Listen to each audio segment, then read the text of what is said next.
Hey, it's CARCRAZEDKID here, and today we are going to be checking out this awesome blue Pontiac Firebird Trans Am.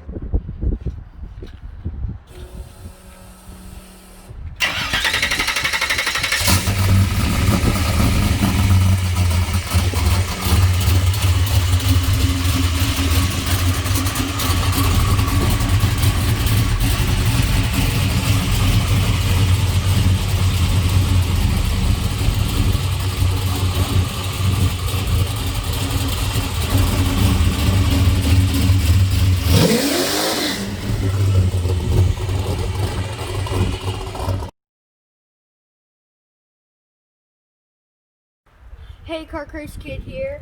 Today we are going to be checking out this awesome blue Pontiac 1970 Pontiac Trans Am.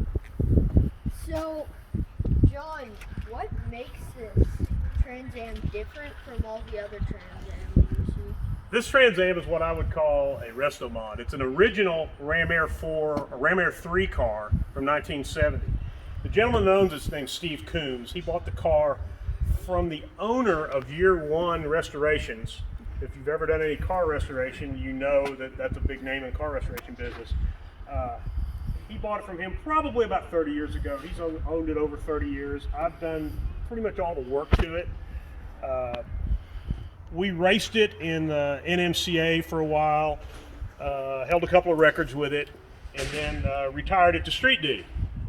At one time, it's gone as fast as 940s at 140 mile an hour with a high compression nitrous motor in it. Right now, it has a 505 cubic inch fuel injected Pontiac motor, Edelbrock heads, IA2 block with Holley HP fuel injection. So, what about else? Like, on the body, everything but the front seems pretty much the same. Is there anything, different about the body? The body is all original, except for the hood and the front nose piece. The front nose pieces on these cars were rubber, and they had a steel interliner. They were extremely heavy. When we put this car on the track and we're drag racing it, we saved about 60 pounds putting a fiberglass front nose piece on it, and we just left it on the car because it looks exactly like the factory. The hood is fiberglass, and the scoop is molded into the hood. Normally, these shaker scoops got their name because they were mounted to the engine, and they moved with the engine. It's open in the back and has an air cleaner that sticks up in it. The engine combination with this intake manifold and the throttle body is so tall that we couldn't mount the shaker to the engine. So we molded it into the hood so that from 10 feet away, you can't tell. It looks like a factory Trans Am. And that's the goal of the car, to have a car that looks exactly like the production car, but it's way faster. So, do you know any other interesting facts about the Trans Am? The motor was just dynoed. It made 636 horsepower and 641 foot-pounds of torque on pump gas. It's got an automatic overdrive transmission. You can fill this car up with 93 octane and drive it to Kansas City if you want to, no problem. So, John, do you know, what all in here is aftermarket and what isn't? Okay, the instrument cluster is done to replicate the factory instrument cluster, but it has all oversized and mechanical autometer gauges in it. The switch panel over here to the left does the fuel pump, the electric water pump, and the electric fan. Those are master switches. They are all actually controlled by the computer for the fuel injection system. The shifter is a B&M Quicksilver ratchet shifter.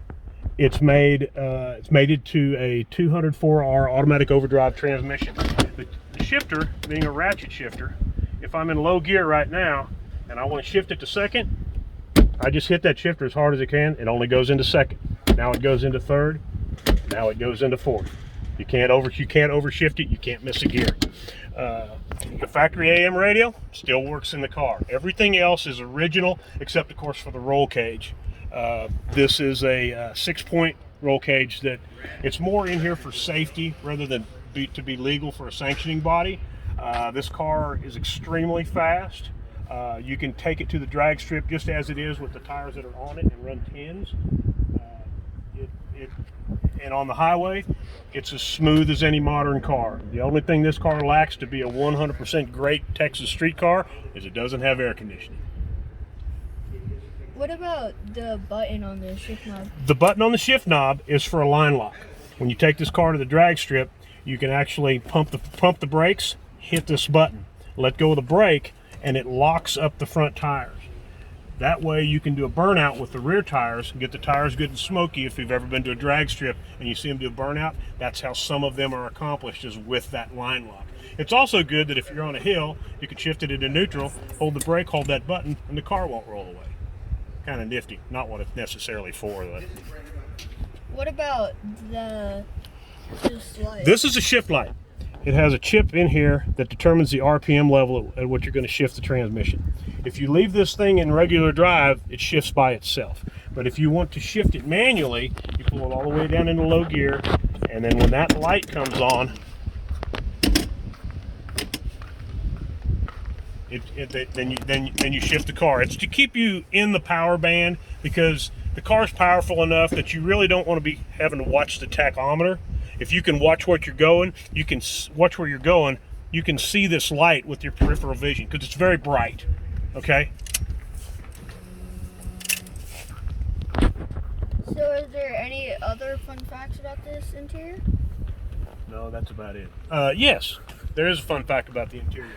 The seats are actually out of a 90 model Mustang. However, if you look at the upholstery, they're done with the original upholstery that Pontiac had in the car when it was produced. The rear seats are factory, so you'll see that it all matches. These seats are lighter and way more comfortable than the original seats that came in this car. Like and subscribe right now. Like, subscribe. Like, subscribe. Or other way around.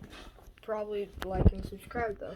Anyway, like and subscribe to Car Crazed Kid.